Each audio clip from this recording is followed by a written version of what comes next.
Bonsoir tout le monde. J'espère que vous allez bien où vous êtes.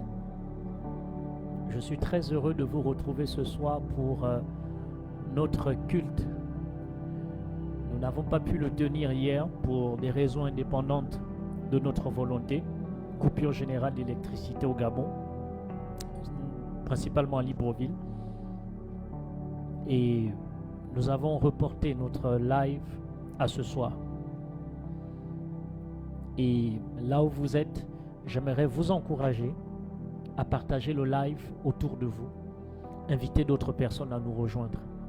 Nous allons commencer dans quelques secondes. Il est 20h30, comme convenu. Nous allons démarrer notre culte. Installez-vous confortablement et invitez d'autres personnes. Nous allons parler de quelque chose de fondamental ce soir. Je vais partager avec vous une vision. Je vais partager avec vous un cœur. Je vais partager avec vous une pensée de Dieu. Je vais partager avec vous un message prophétique reçu de Dieu. Et je crois que Dieu a un plan merveilleux pour notre génération, pour l'Église dans les temps de la fin que nous vivons. Puissions-nous accorder quelques secondes aux autres afin de nous rejoindre et nous adorons Dieu. Nous passons ces quelques instants dans sa présence. Nous l'adorons, nous l'adorons, nous l'adorons ce soir. Come on, come on. Sing with me, my brother, my sister. Join us. Sing with me. Come on. Mon Jésus, tu es mon bien-aimé. Parmi 10 000 personnes, tu es mon bien-aimé. Sing with me. Mon bien-aimé Jésus, tu es le plus beau entre 10 000. Il n'y a personne comme toi. Personne n'est comme toi. Personne ne fait ce que tu fais.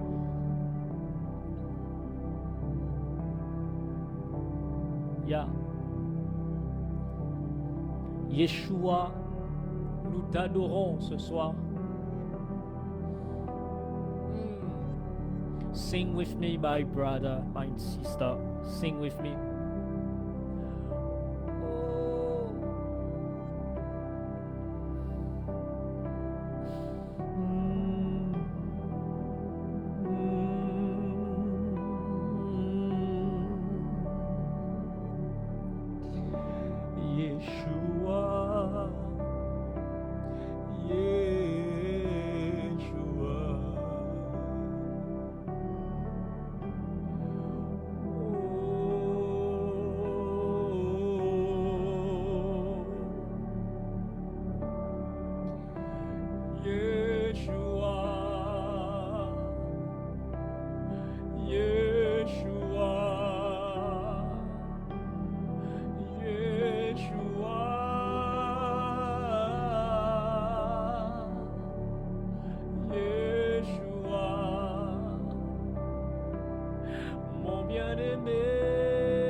Bien-aimé, je t'adore ce soir. Je m'incline et je me prosterne devant ta Seigneurie. Avec mes frères et mes sœurs, nous nous inclinons devant toi. Nous nous prosternons devant toi.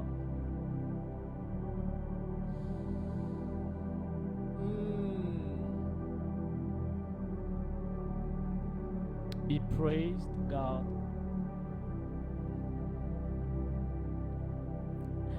I want to thank you, God. Thank you, Jesus. You are so faithful. Yeah. Thank you, Jesus. Thank you, Jesus. Thank you, Jesus.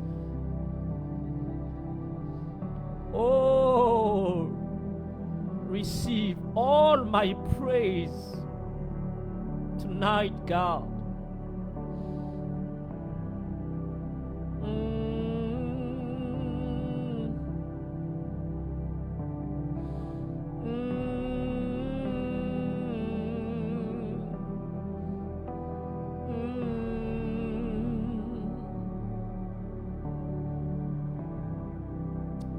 Sois béni, Saint-Esprit, ce soir, pour ta présence. Nous croyons que tu es parmi nous ce soir, que tu nous parleras, que tu nous feras du bien. Sois béni, Saint-Esprit. Toi qui règnes ce soir, toi qui t'établis en maître ce soir. Merci pour toutes ces personnes connectées avec moi ce soir. Merci, Saint-Esprit, de nous délivrer le message prophétique que tu as pour nous, pour l'Église, pour le monde. Merci parce que tu as le contrôle de toutes choses. Sois béni ce soir. Sois béni. Sois béni.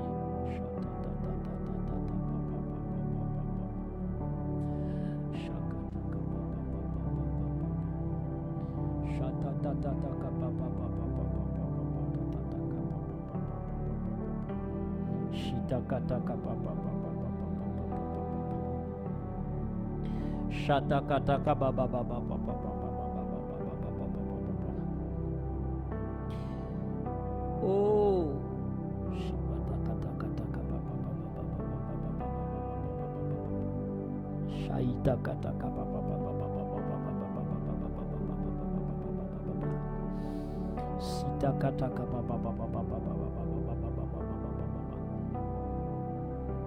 mon bien-aimé, mon bien-aimé, mon bien-aimé, c'est toi, c'est toi, l'amour de ma vie, c'est toi,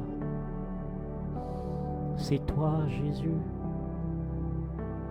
l'époux de l'Église, mon tendre époux, c'est toi, Jésus.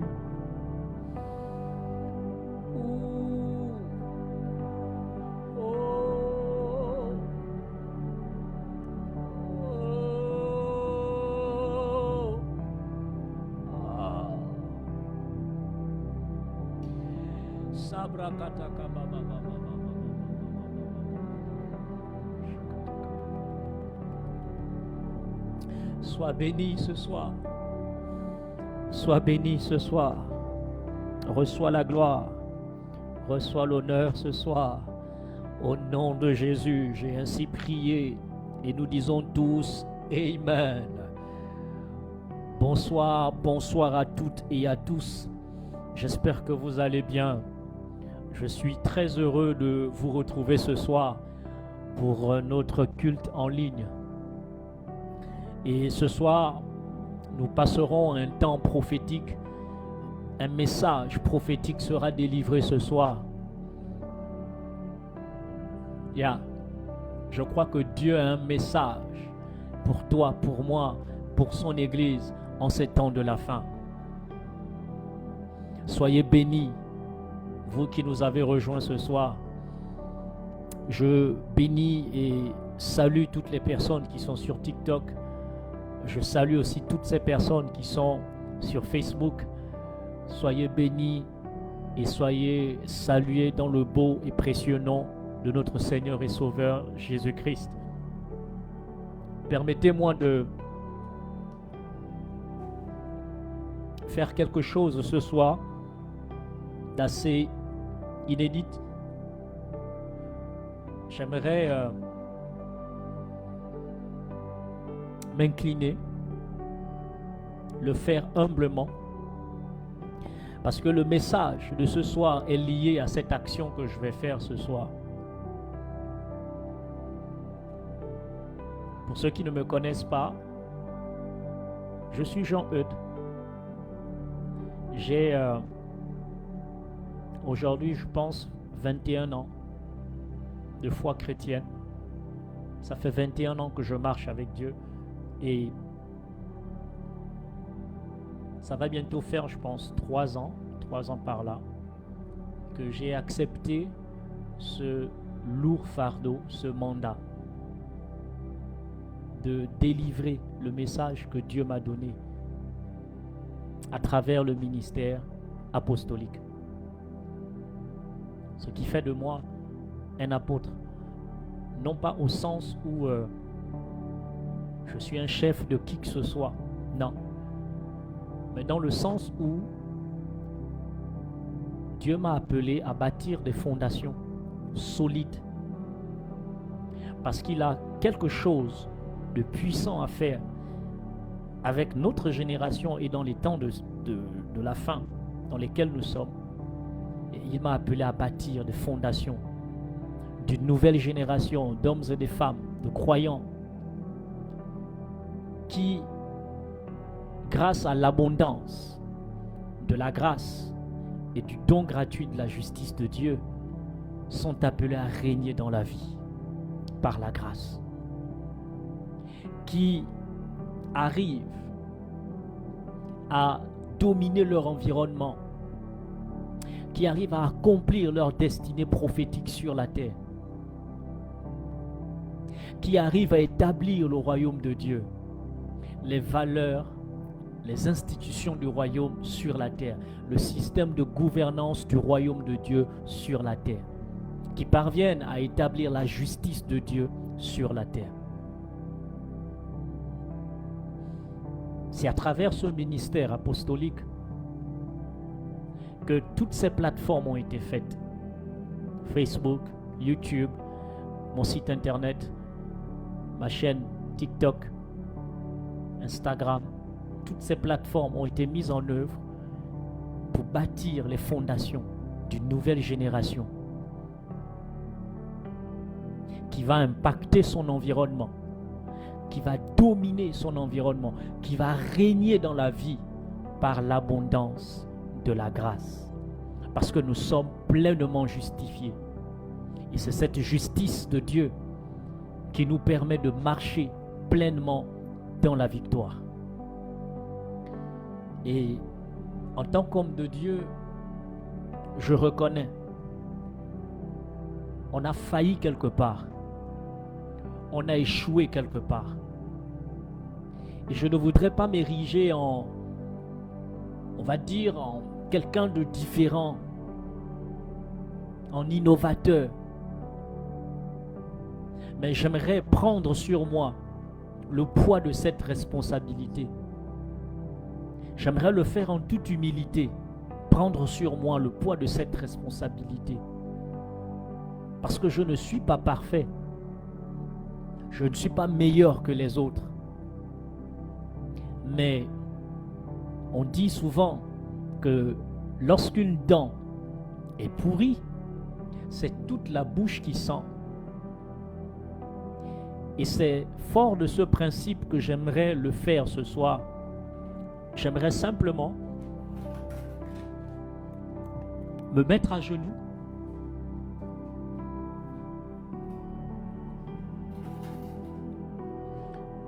j'aimerais le faire ce soir.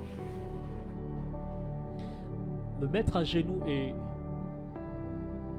au nom du corps de Christ, au nom de tous les pasteurs, au nom de tous les prophètes, les prêtres, les hommes de Dieu, les hommes d'église, les ministères de culte, au nom de toutes ces personnes-là, j'aimerais vous demander pardon. Pardon. Vous avez certainement été abusé, trompé, menti. Vous avez vu des choses, vous avez entendu des choses, vous avez vu certaines pratiques qui vous ont troublé, qui vous ont découragé dans votre foi.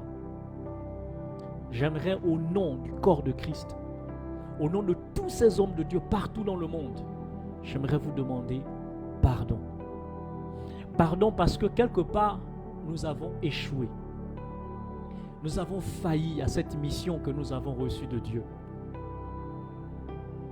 Plutôt que de vous servir, nous nous sommes servis de vous. Et j'aimerais vous demander humblement pardon. Si tu as été offensé à cause de l'attitude d'un homme de Dieu, à cause d'un homme, s'il te plaît, accepte humblement ses pardons. Accepte humblement ses pardons. Nous ne sommes pas parfaits, oui, je le reconnais. Nous nous efforçons de nous améliorer chaque jour, je le reconnais. Et j'aimerais demander pardon au nom de tous mes frères. Parce que dans ces temps de la fin, Dieu a préparé quelque chose de glorieux. Et il se servira des hommes et des femmes que nous sommes. Mais ne jouons pas le plan de l'ennemi, celui qui consiste à nous diviser, celui qui consiste à ne plus avoir foi aux hommes que Dieu a établis, aux gens que Dieu a appelés. Ne jouons pas le rôle de l'ennemi. Continuons de croire en Dieu. Continuons de croire en ces hommes et en ces femmes que Dieu a suscités dans notre génération et que Dieu va continuer de susciter. Parce que Dieu a prévu quelque chose de glorieux. Pardonnez-nous. Nous avons échoué quelque part. Nous ne vous avons pas prêché un évangile qui vous emmène à devenir meilleur. On vous a parlé d'argent, de prospérité, de développement. On vous a parlé de compte en banque. On vous a parlé d'ascension sociale. On vous a miroité beaucoup de choses. Mais on ne vous a pas présenté ce qui est essentiel. Je vous demande humblement pardon.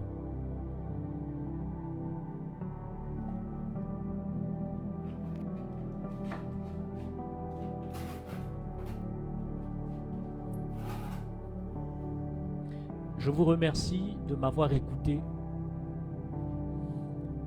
et je ne pouvais pas continuer sans le faire. Il fallait absolument que je le fasse. Parce que je crois qu'en ces temps de la fin, Dieu prépare de grandes choses. Et je voudrais vous partager un message prophétique que j'ai reçu de Dieu en février 2021. J'ai pris le temps de noter ce message. Je l'ai gravé afin de ne pas l'oublier, afin d'avoir une lecture spirituelle de tout ce qui se passera dans les décennies qui arrivent, dans les jours qui arrivent, dans les années qui arrivent. Et j'aimerais partager avec vous ce message afin que nul ne soit surpris des événements qui se déroulent. Parce que Dieu révèle à ses serviteurs ses desseins.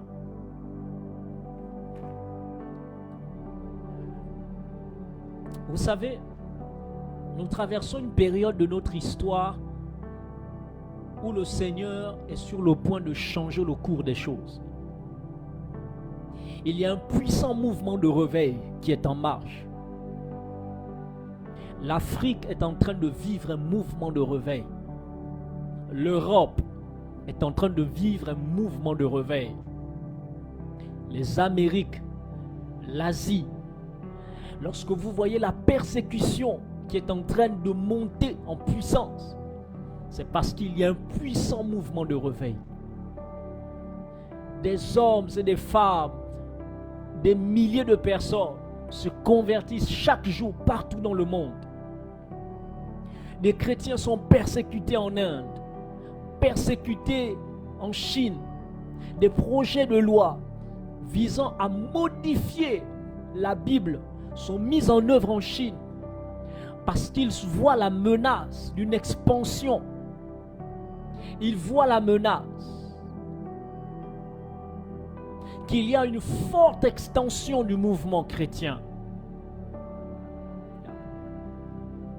L'Église est dans une forme d'apogée de combat, où ce sont des systèmes, des modèles de gouvernance.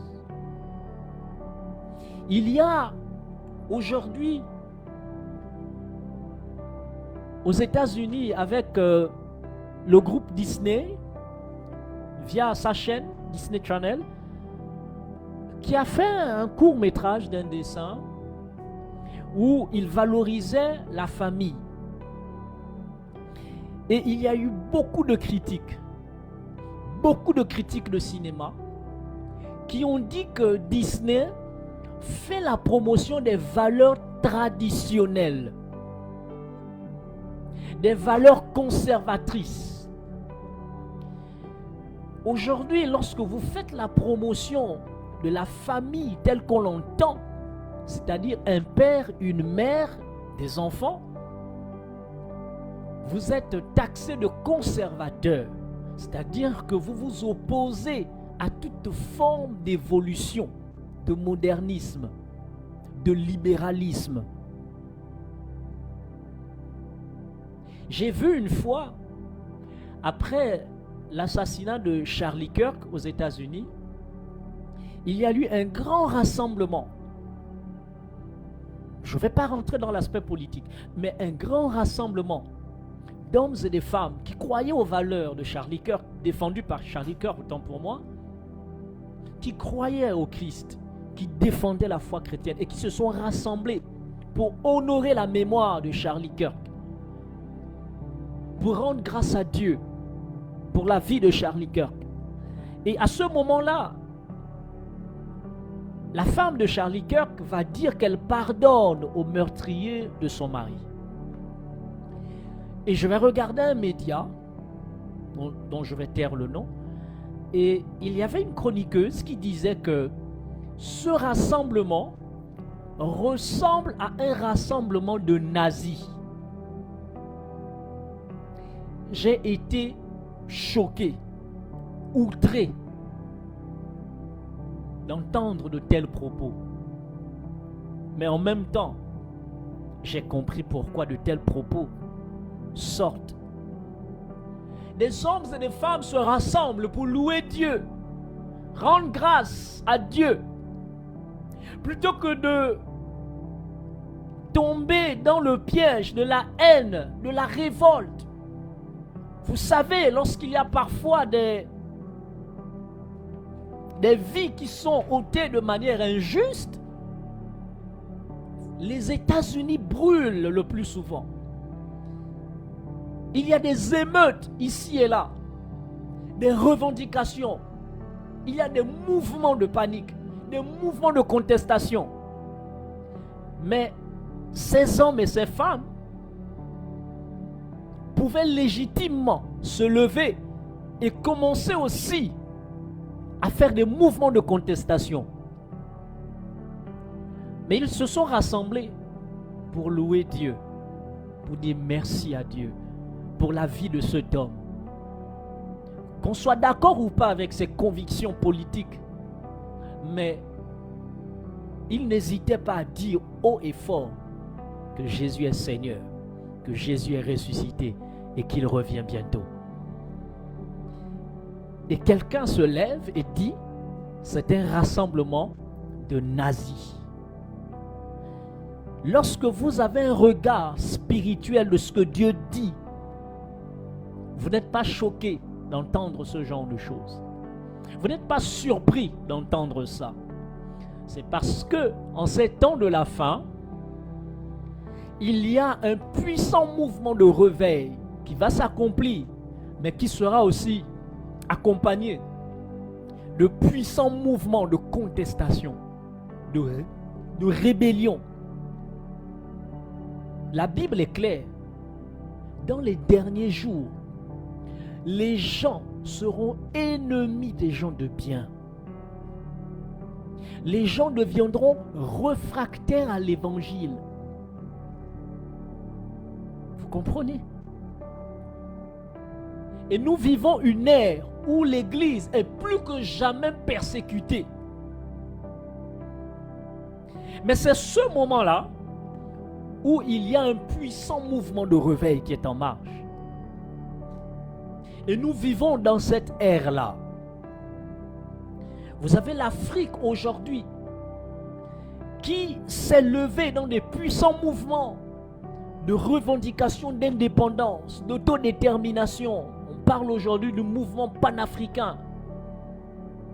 Vous avez le panafricanisme qui prône un retour aux sources et qui combat, qui rejette toute foi en Christ, estimant que c'est une foi importée, c'est une foi occidentalisée, c'est une pratique des autres.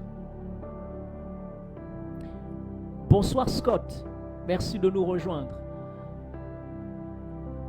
Aujourd'hui, beaucoup sont dans des mouvements de revendication et de révolution. On veut redorer l'image de l'Afrique qui a longtemps été le berceau de l'humanité. Je vais très bien, Scott. J'espère que tu te portes très bien. Je suis en train de délivrer un message prophétique pour ces temps de la fin et j'aimerais qu'ensemble, on puisse saisir ces paroles que Dieu a réservées pour nous. Nous vivons dans cette ère-là où l'Afrique dit « Je n'ai pas besoin de ce Jésus que vous me présentez,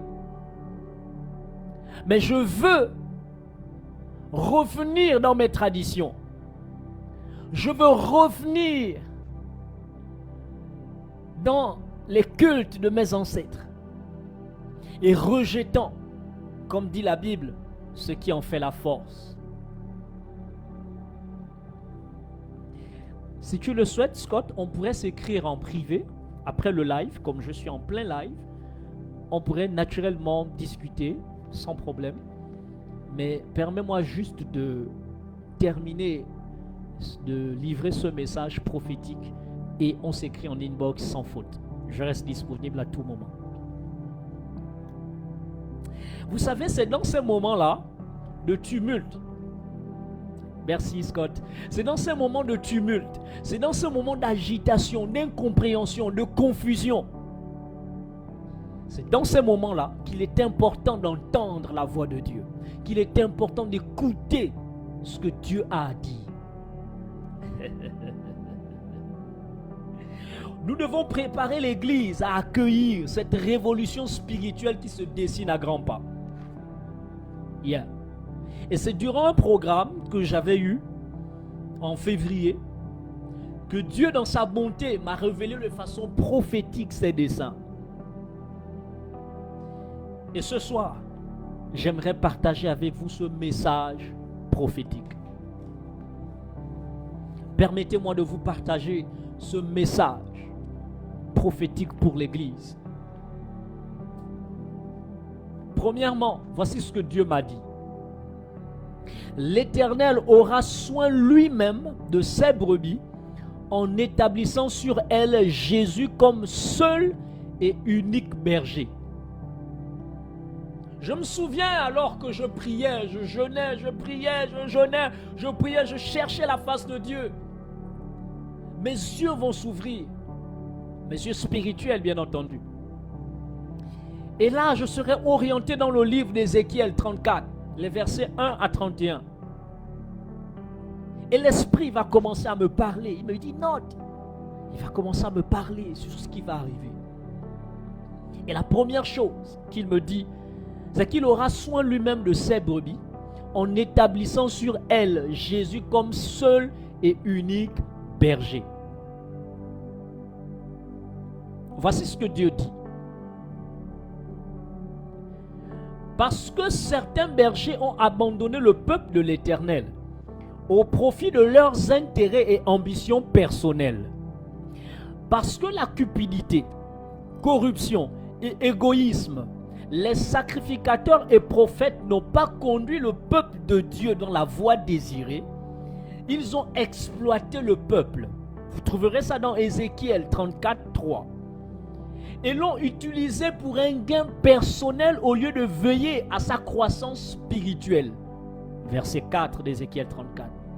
Parce que les bergers qui avaient pour mission de veiller à la croissance du peuple de l'Éternel, se sont détournés de leur voie au profit d'un évangile centré sur l'humain, et les rendant ainsi errants et en proie à tout vent de doctrine nuisible pour leur croissance. L'Éternel prendra lui-même son peuple en main et nous donnera Jésus pour berger. Longtemps mis de côté, il se tient aujourd'hui à la porte de l'église pour diriger pleinement son peuple. Ya.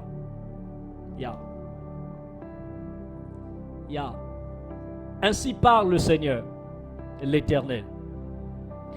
Voici, j'en veux aux bergers. Je reprendrai mes brebis d'entre leurs mains. Je ne les laisserai plus paître mes brebis, et ils ne se paîtront plus eux-mêmes. Je délivrerai mes brebis de leur bouche, et elles ne seront plus pour eux une proie. Ézéchiel 4, 10. Voici ce que Dieu dit. À cause de toutes ces pratiques aujourd'hui qui ont désœuvré le peuple de Dieu, déséquilibré le peuple de Dieu, désorienté le peuple de Dieu, Dieu lui-même prendra désormais soin de ses brebis.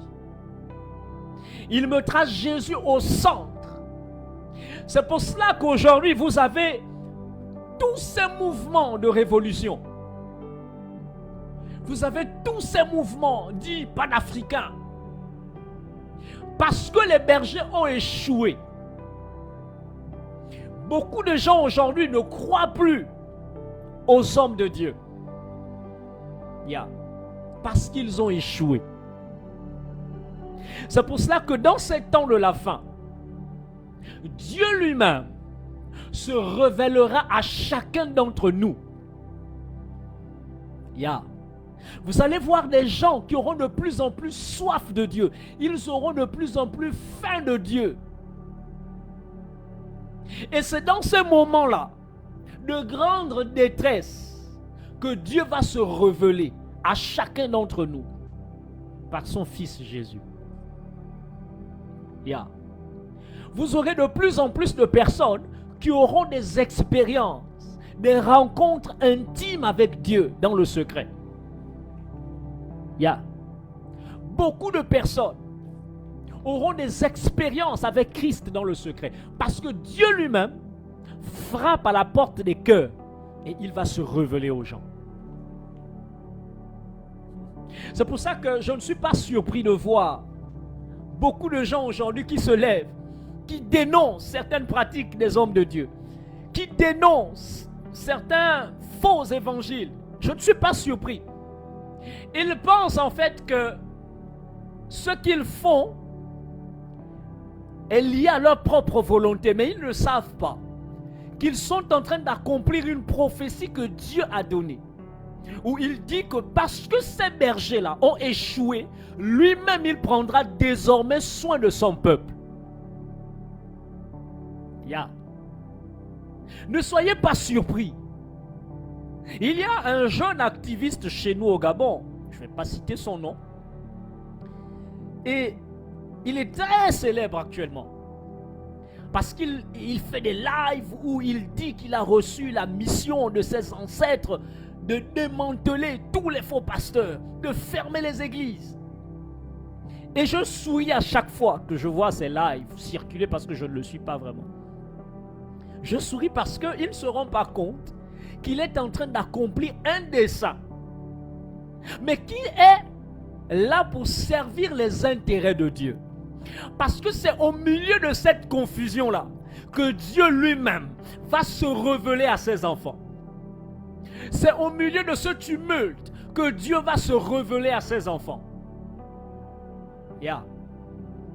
La Bible déclare que le monde soupire avec un ardent désir la révélation des fils de Dieu. Cette prétendue haine que les gens ont contre l'Église n'est qu'une expression d'un soupir ardent d'une révélation. Et comme nous avons échoué en tant que bergers, Dieu lui-même prend les choses en main. Et le premier travail qu'il fera, c'est de séparer.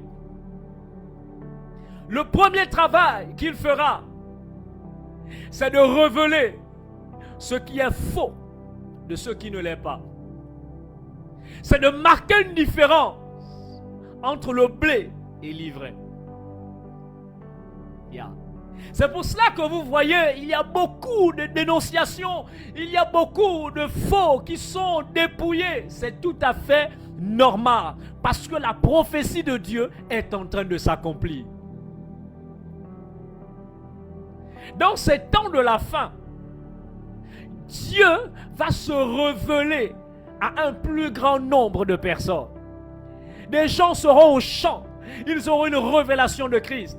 Des gens seront dans leur chambre, ils auront une révélation de Christ. Les gens seront au travail, au volant de leur voiture, ils auront une révélation de Christ. Parce que Dieu, dans ces temps de la fin, a décidé de paître lui-même son troupeau. Le message centré sur l'œuvre et la personne de Christ sera enseigné avec force et vigueur dans ces temps de la fin.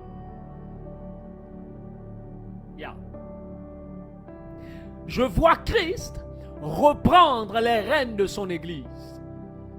Longtemps mis de côté, au profit d'un message de prospérité, longtemps mis de côté, au profit d'un message de lien générationnel, de hôtels, des semences.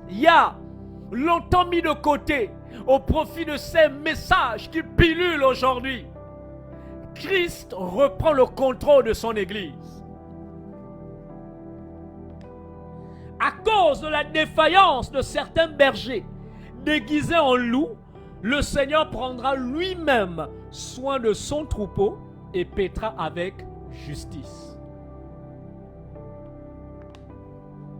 Car ainsi parle le Seigneur l'Éternel. Voici, j'aurai soin moi-même de mes brebis et j'en ferai la revue. Je chercherai celle qui était perdue. Je ramènerai celle qui était égarée. Je panserai celle qui est blessée. Et je fortifierai celle qui est malade. Mais je détruirai celles qui sont grasses et vigoureuses. Je veux les paître avec justice. Ézéchiel 34, 16. Et vous, mes brebis, ainsi parle le Seigneur l'Éternel. Voici, je jugerai entre brebis et brebis, entre bélier et bouc. Ézéchiel 34, 17.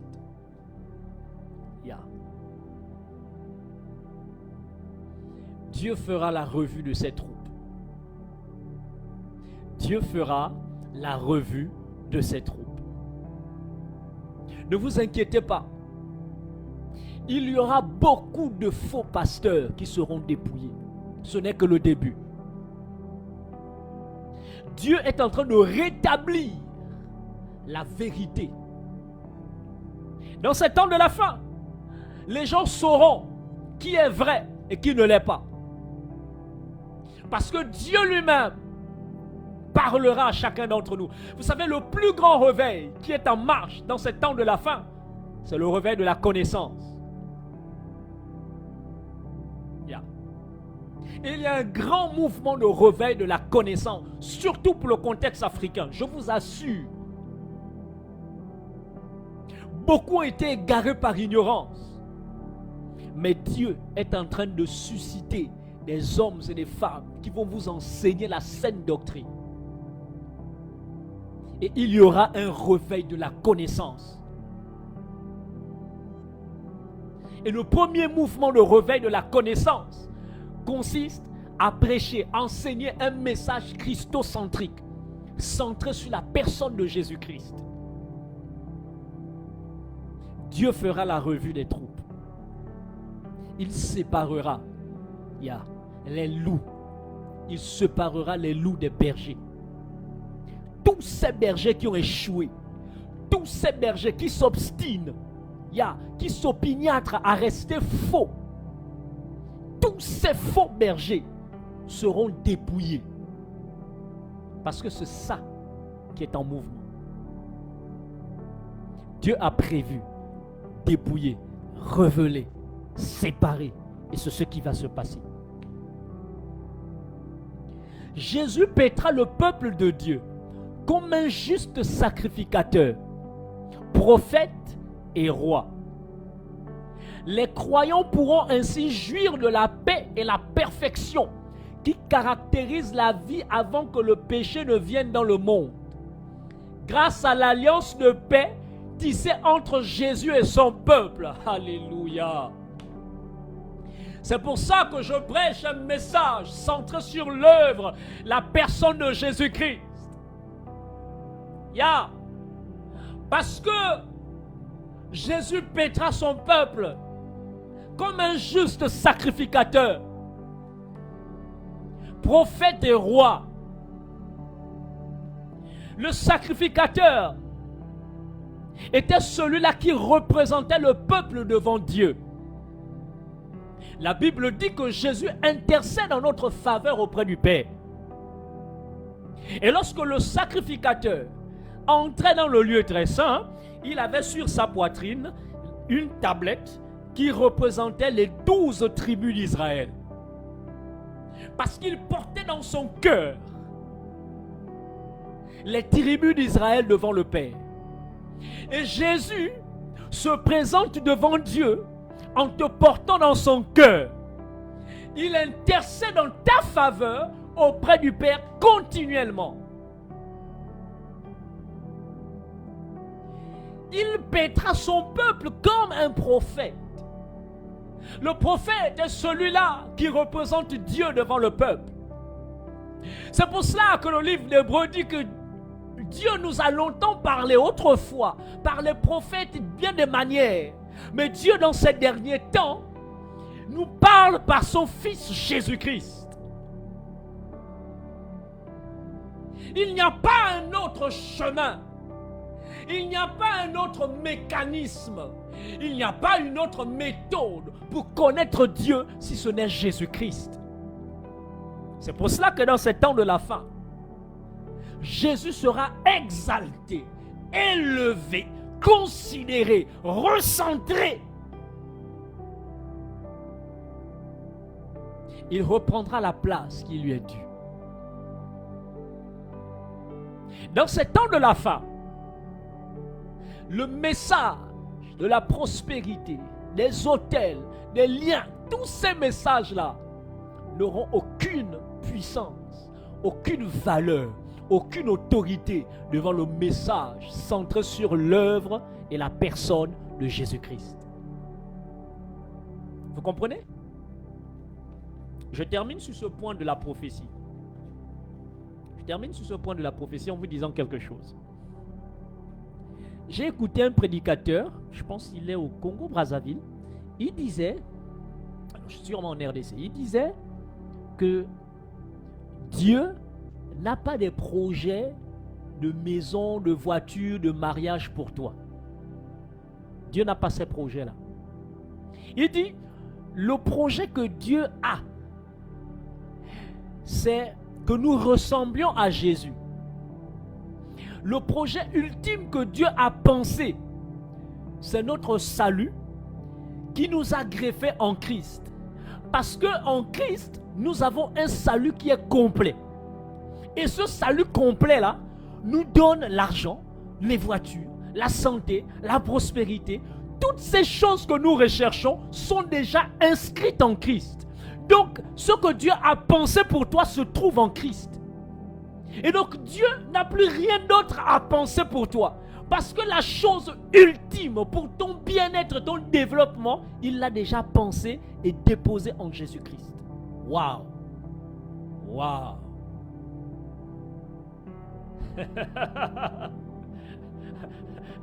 Ça vous choque, n'est-ce pas? Mais c'est la pure vérité. On va vous prêcher aujourd'hui des messages en vous disant: oui, je vois ton compte en banque, tu ne mourras pas, Dieu a prévu que tu seras riche, Dieu a prévu que tu auras ceci, que tu seras ceci dans la société. Mais laissez-moi vous dire que ce que Dieu a prévu pour toi, c'est que tu ressembles à son Fils Jésus. C'est que tu règnes avec Christ. C'est que tu domines avec Christ. Parce qu'en Christ, tout ce que nous cherchons, toutes ces bénédictions, lui ont déjà été accordées. La Bible déclare qu'il a reçu tout l'héritage. Et il a fait de nous des co-héritiers parce que nous sommes greffés en Christ. Il n'y a pas de santé possible en dehors de Christ. Il n'y a pas de bénédiction possible en dehors de Christ. Il n'y a pas de prospérité possible en dehors de Christ. Revenons à ce message christocentrique. Hébreu est clair, il est formel. Dieu, dans ces temps de la fin, nous a parlé par son Fils Jésus. Dieu est formel. Pas par un autre mécanisme, pas par un autre moyen, par son Fils Jésus, parce qu'il a les clés de tout. Et dans ces temps de la fin, nous devons honorer, élever, exalter, glorifier, célébrer, promouvoir la personne de Jésus-Christ. Amen. J'espère que vous êtes avec moi. J'espère que vous n'êtes pas trop fâchés. Mais je vous délivre juste un message que j'ai reçu de Dieu. Deuxième volet de la prophétie, et l'avant-dernier. L'Éternel sanctifiera son grand nom et relèvera son peuple. Ézéchiel 36, versets 1 à 38. Voici ce qu'il dit. Les ennemis. Oh, j'aime cette prophétie. Vous savez, on est en 2021. On est en 2021. Regardez. Regardez. J'ai écrit cette prophétie. On était en février 2021. C'est là. Février 2021. On est en 2021. Ceux qui sont au Gabon, vous allez comprendre ce que ça veut dire. Et ceux qui me suivent, j'ai un compte personnel Facebook. Cette prophétie est disponible sur ma page Facebook bien avant 2023. Bien avant 2023. Allez-y, jetez un coup d'œil, vous allez voir. Voici ce que Dieu me dit en 2021.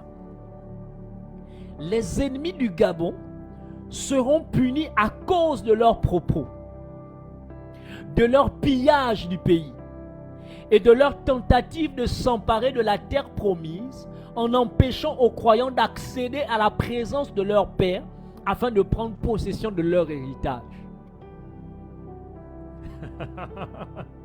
Lorsque le coup de libération, coup d'État pour certains, peu importe, mais lorsque ce coup est arrivé, cette prophétie était en train de s'accomplir.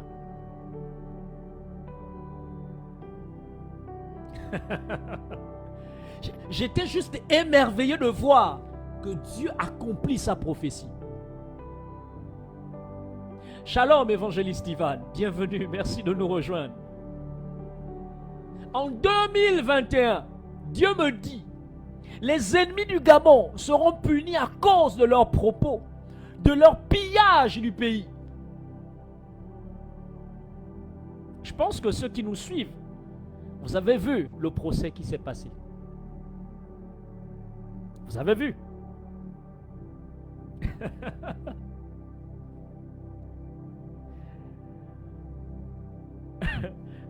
Écoutez la suite. L'Éternel sanctifiera son grand nom qui a été profané au Gabon. Non à cause de nous, mais à cause de son saint nom et l'honneur de sa gloire. Dieu va sanctifier son nom dans ce pays. Dieu va sanctifier son nom dans ton pays. Dieu va sanctifier son nom en Afrique. Dieu va sanctifier son nom en Europe. Dieu va sanctifier son nom en Amérique. Dieu va sanctifier son nom en Asie. Dieu va sanctifier son nom. L'Éternel prendra son peuple. L'Éternel répandra sur son peuple une eau pure, afin de le purifier de toute souillure. Écoutez encore ce que Dieu me dit. L'Éternel promet de rétablir son peuple, non seulement physiquement, mais aussi spirituellement, en lui donnant un cœur nouveau, aussi tendre que la chair, de sorte que son peuple soit sensible à sa parole.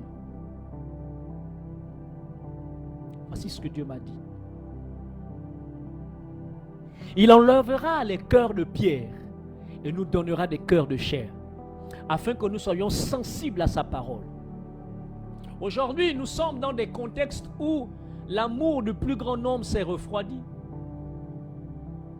Nous n'arrivons pas à nous aimer entre nous. Mais dans ces temps de la fin, Dieu va circoncire nos cœurs.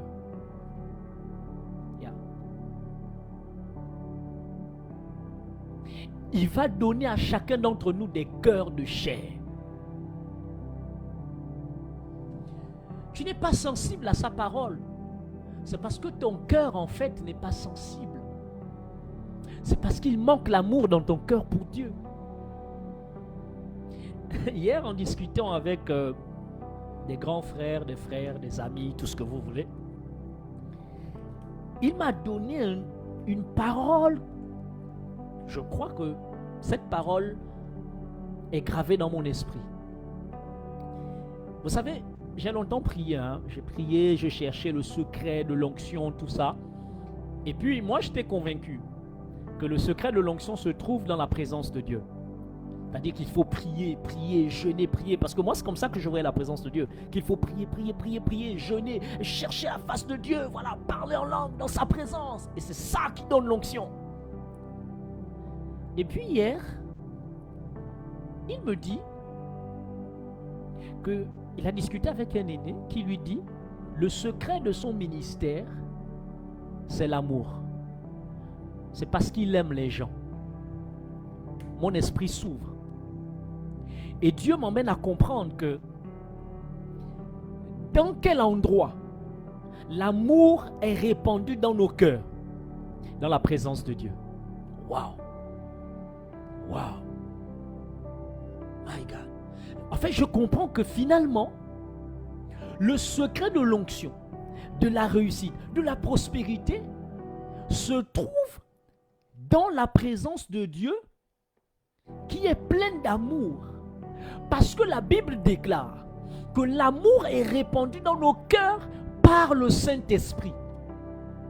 Oh, ça veut dire que si je cherche la présence de Dieu, ipso facto, de manière systématique, l'amour de Dieu est répandu dans mon cœur.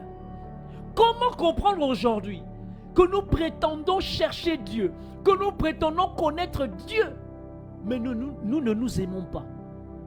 C'est paradoxal. Voici pourquoi nous échouons. Voici pourquoi nous ne sommes pas forts. Voici pourquoi nous sommes faibles. Nous perdons les batailles.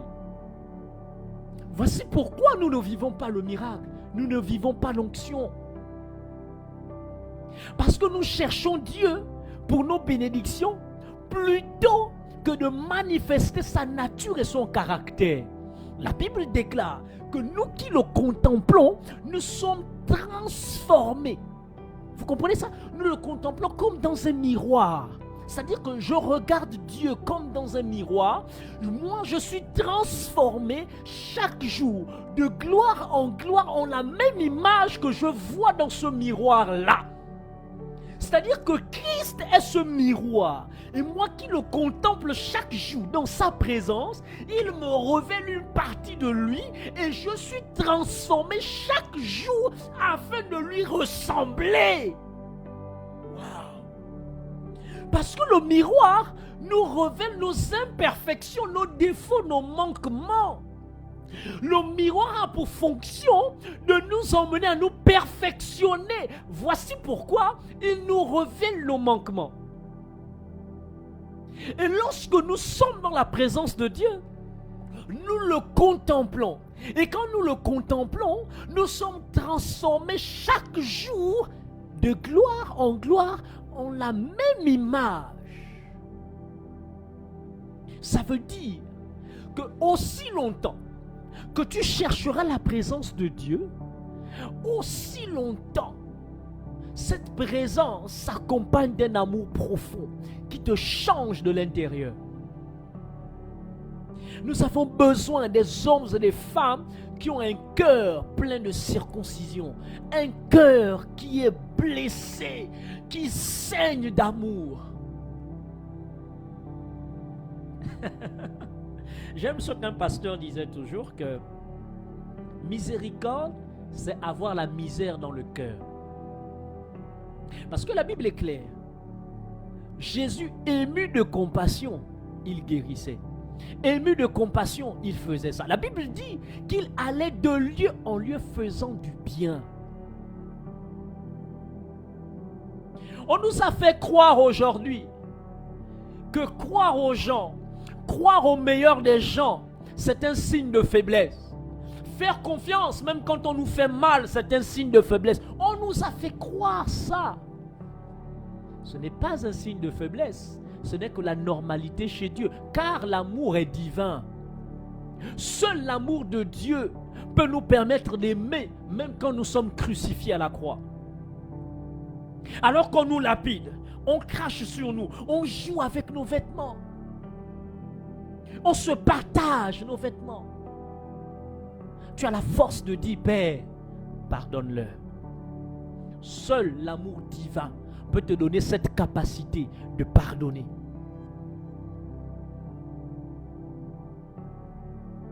Seul l'amour divin peut te donner cette force.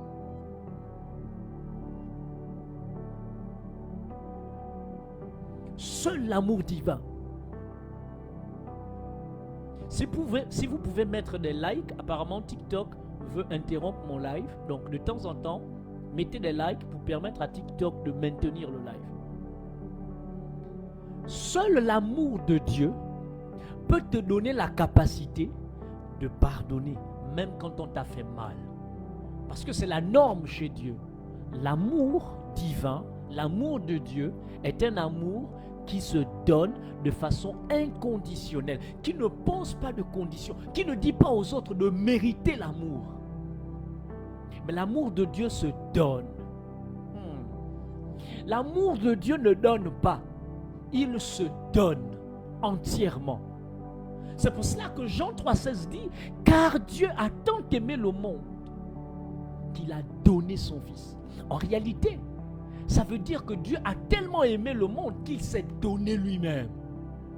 Parce que ce Fils-là, dans Jean 1, on dit qu'au commencement était la parole. La parole était avec Dieu, la parole était Dieu. Rien de ce qui n'a été fait sans cette parole. Mais cette parole s'est faite chair. Elle a marché parmi nous. Cette parole qui est Christ. Christ qui est Dieu. Et donc Dieu lui-même par amour s'est donné. Parce que l'amour véritable se donne. Ça te coûte quelque chose. Aujourd'hui, nous vivons dans une église qui a perdu tout sens profond de l'amour véritable. Nous sommes dans une ère où nous sommes tournés vers notre ego. On aime entendre un évangile qui flatte notre ego. Je te vois être nommé. Je te vois, tu es dans une promotion. Tu as une nouvelle voiture. Je te vois avoir ceci, avoir cela. On flatte notre ego et on aime ça. Mais on oublie qu'en fait, Dieu, ce qu'il a prévu. Oh, j'aime ce que la Bible dit. La Bible déclare que les choses que Dieu a prédestinées, ce qu'il a appelé, il les a prédestinés à devenir semblables à son Fils Jésus. La prédestination veut dire que c'est ce que Dieu a acté, c'est ce que Dieu a validé, c'est ce que Dieu a décidé. Il a conclu avant que la chose n'existe. Bien avant la fondation du monde, Dieu avait déjà acté que le but de ton salut, c'est que tu ressembles à Christ. C'est pas que tu deviens milliardaire. Non. Mais c'est que tu ressembles à Christ. Voici le but de la foi chrétienne. Chaque jour doit être un moment où tu es taillé. Tu es taillé. Si tu n'apprends pas à te remettre en cause, tu as un problème. Parce que tu dois être taillé chaque jour afin de ressembler à Christ, qui est le modèle parfait, qui est le premier-né d'une nouvelle création. Il y a tellement pas dit, je ne peux pas tout dire. Il y a tellement de choses que j'aimerais vous dire.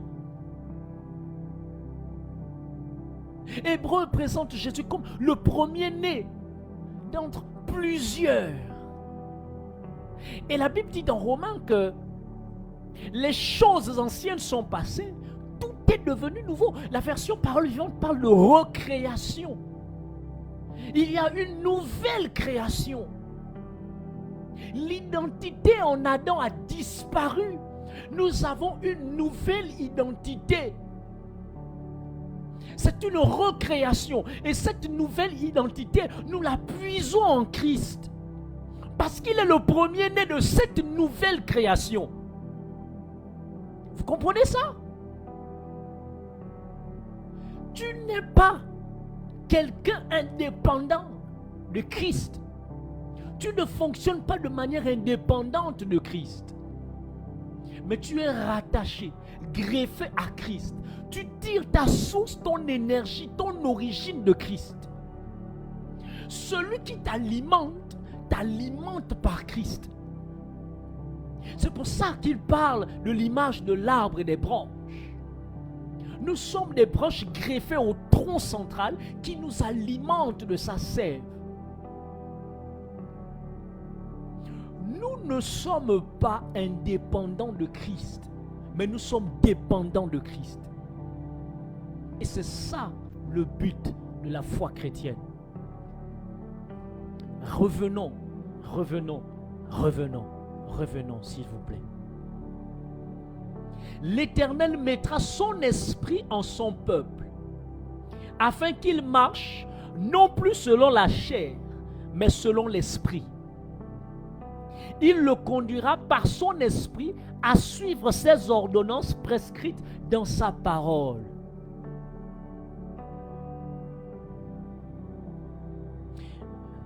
Avant de terminer, parce que c'est l'avant-dernier point, ensuite je termine avec le dernier point. L'Éternel mettra son esprit en son peuple, afin qu'il marche non plus selon la chair, mais selon l'esprit. Vous savez ce que ça veut dire? Je pense la version Semeur, si je ne me trompe pas. Je n'ai pas la mémoire exacte sur ce point. Mais la version Semeur, je crois, dit « Marchez par l'esprit, et vous n'accomplirez plus les désirs de la chair. »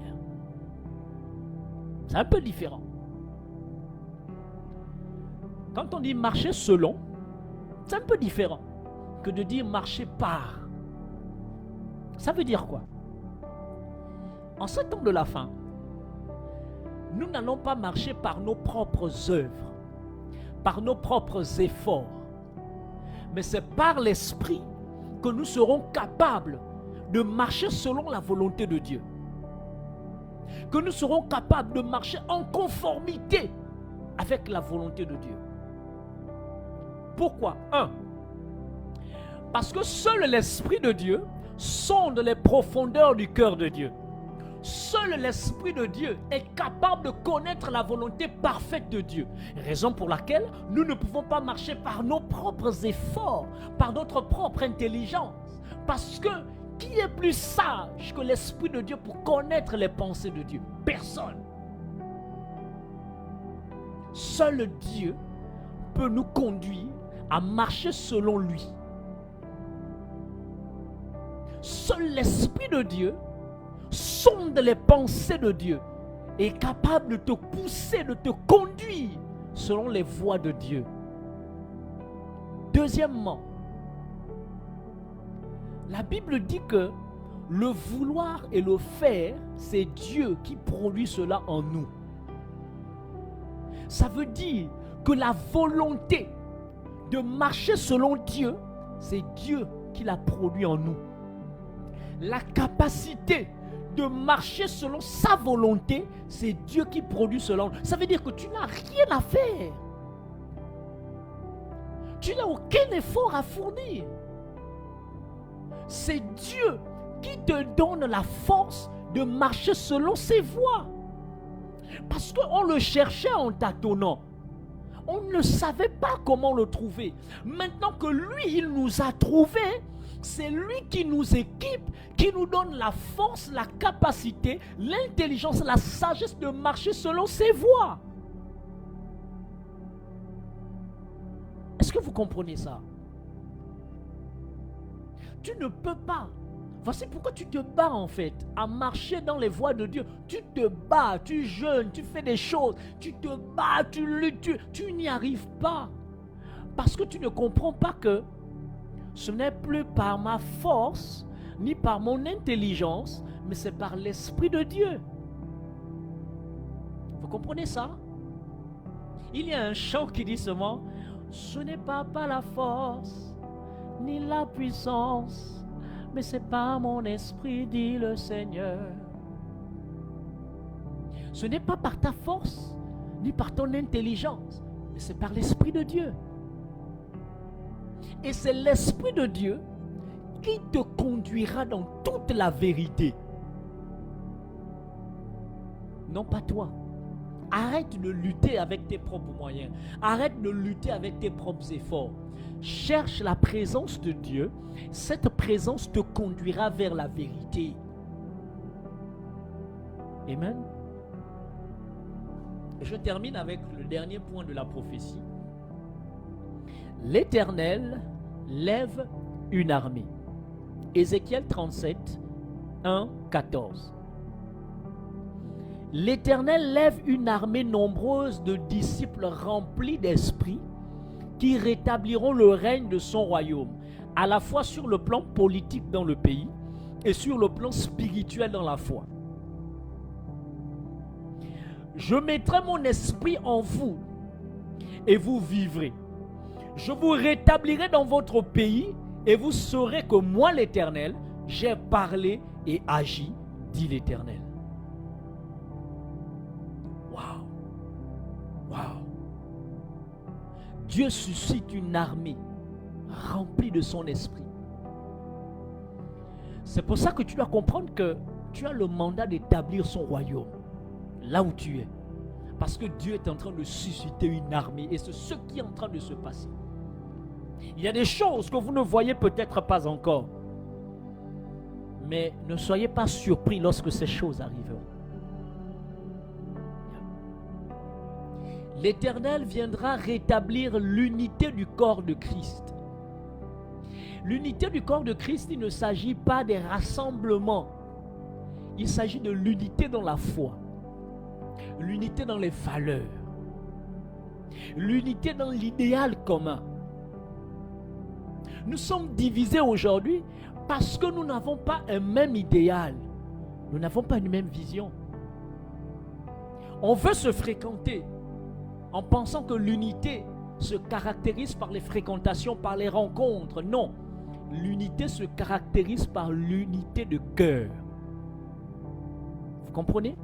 Je n'ai pas besoin que tu sois dans mon église pour que je te considère comme mon frère. Tu es mon frère parce que nous avons un même père. Tu es ma soeur parce que nous avons un même père. Sortez de cette unicité ecclésiastique, dénominationnelle. Sortez de cette unicité-là. Elle ne vient pas de Dieu. L'unité de Dieu, c'est un même cœur, une même pensée. C'est regarder au dessein de Dieu. Les desseins de Dieu, c'est que nous puissions dominer la terre. C'est que nous puissions implanter les valeurs de son royaume. C'est que nous puissions faire des nations des disciples. Si tu crois en ça, tu crois que Jésus est le Fils de Dieu, qu'il est mort et ressuscité d'entre les morts, et que c'est par lui que nous sommes sauvés. Si tu crois en ça, mon ami, tu es mon frère, tu es ma soeur. Que ceux qui ont des oreilles pour entendre ce que l'Esprit dit aux églises entendent.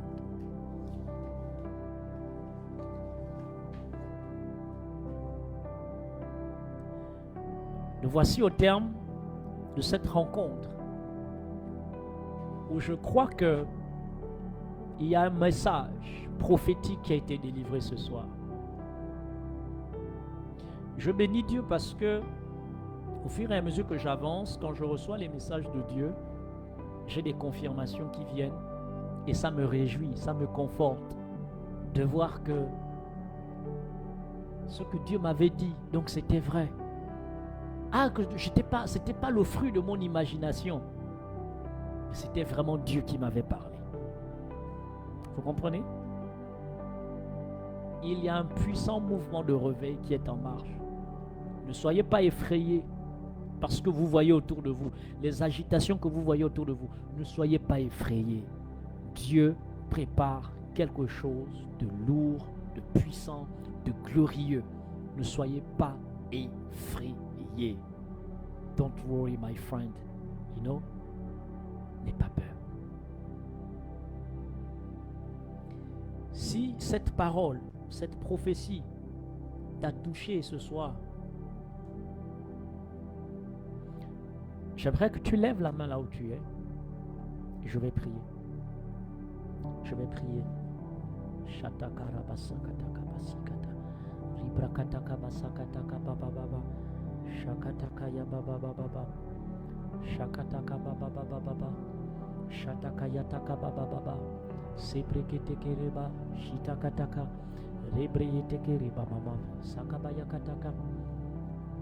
Tu as tes mains levées? Je dis plein de choses. Mais garde ce qui a touché ton cœur ce soir. Garde ça, garde-le. Je prie dans le nom de Jésus que toutes ces personnes qui me suivent, qui ont les mains levées en ce moment, que la grâce soit sur elles, que l'onction soit sur elles, au nom suprême de Jésus. Que ce réveil des temps de la fin saisisse toutes ces personnes. Que ce réveil des temps de la fin soit sur vous, au nom suprême de Jésus. Soyez connectés à ce réveil. Soyez connectés à ce réveil. Soyez connectés à ce réveil. Soyez connectés à ce réveil. Soyez connectés à ce réveil. Soyez connectés à ce réveil. Au nom suprême de Jésus. Soyez connectés à ce réveil. Recevez cette grâce. Recevez cette grâce. Recevez cette grâce. Recevez cette grâce. Au nom suprême de Jésus.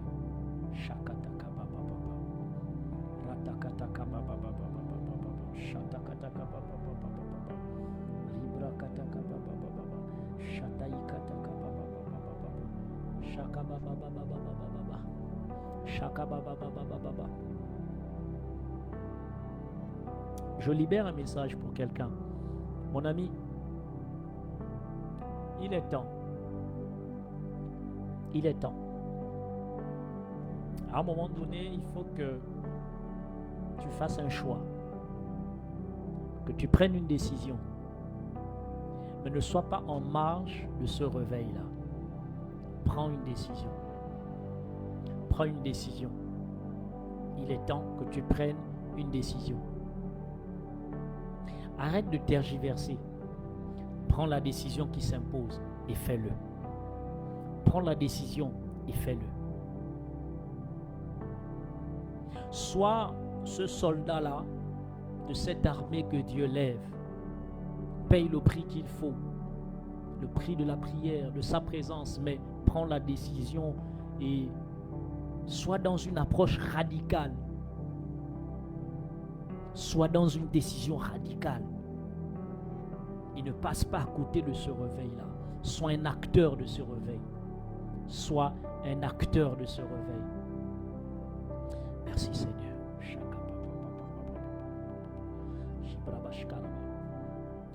Que la grâce de Dieu, la communion du Saint-Esprit et la paix soient sur vous. Puisse Dieu vous bénir abondamment ce soir. J'ai ainsi prié et nous disons tous Amen. Amen. Amen. Si quelqu'un a été béni ce soir, dis simplement dans le chat Amen. Dis dans le chat Amen. Si quelqu'un a été béni, je sais pas, je sens la présence de Dieu. Je sens la présence de Dieu. Que cette présence vraiment continue à être avec vous, continue à être avec vous. Mais je sens sa présence, que cette présence continue à vous remplir, vous inonder chez vous. Je crois que après ce live, des choses changeront sur cette plateforme. Des choses changeront. C'est pour ça que je vous dis toujours, invitez les gens, parce que il y a trop de grâce, il y a trop d'onction. Invitez les gens. Et vous verrez ce que Dieu va faire. Vous verrez. J'ai des gens que je veux inviter. Mais je ne peux pas les inviter si vous n'invitez pas les gens. Parce que ce serait comme gaspiller la grâce. J'ai des gens qui ont des grâces, des onctions particulières, qui prieront. Mais je ne peux pas les inviter parce que vous n'invitez pas les gens. Invitez les gens. Et vous verrez ce que Dieu va faire. Je prends l'engagement, vraiment, d'être ce canal que Dieu va utiliser pour bénir ma génération. J'ai fait une promesse à Dieu. Je lui ai dit que je ne prêcherai pas 2 fois le même message pour qu'une vie soit transformée. Lorsque je prêche, peu importe le message, tu n'auras pas besoin de l'entendre une 2e fois. Tu seras bouleversé radicalement. C'est le pacte que je fais avec Dieu. Pour que ta vie soit bouleversée radicalement. Parce que Dieu m'a appelé à établir des fondations. C'est pour ça que j'enseigne beaucoup. Pour que tu aies des fondations solides. Donc n'hésite pas à inviter les gens. Invite les gens. Mais après ce live, je t'assure que les choses ne seront plus les mêmes. À partir du 1er jusqu'au 7, nous aurons notre programme de prière matinale dénommé Protos. C'est un programme où l'onction de Dieu est là, la grâce de Dieu est là. Et après ce programme, je vais me reposer peut-être une semaine. Mais 2026, on va débuter des programmes choc. On aura un programme dénommé À ciel ouvert. C'est un programme où le ciel sera ouvert. La puissance de Dieu sera là. On aura des programmes aussi dénommés les nuits de grâce et d'espoir. C'est trop puissant. Même quand je parle, je sens que ce sera puissant. On aura notre première conférence annuelle qui sera dénommée la conférence pleinement justifiée. On parlera, on vous enseignera sur la grâce. On vous enseignera sur la justice de Dieu, la pleine justification par la grâce. Ça va aller vite. Il y aura beaucoup de programmes de puissance, de réveil, de délivrance, de guérison. Il y aura un ministère prophétique à l'œuvre, je vous assure. Comme disait souvent l'apôtre Roland Dallot, il a souvent des crises de prophète. Et quand moi ça m'arrive, c'est grave. Parce que je ne pouvais pas imaginer que Dieu me dirait des choses qui s'accompliraient 2 ans plus tard. Soyez bénis et on se retrouve samedi prochain. Comme je vous ai dit, pour l'instant, je vais sur 1 fois par semaine pour ne pas m'épuiser. Mais après notre programme Protos qu'on aura, les choses ne seront plus les mêmes. Vous n'allez plus me reconnaître. Je vous assure que les choses ne seront plus les mêmes parce que cette prophétie-là s'accomplira. Et elle est en train de s'accomplir. Demeurez bénis, passez une excellente soirée et on se retrouve samedi prochain dans la paix et dans la grâce de Dieu. Je vous aime, que Dieu vous bénisse.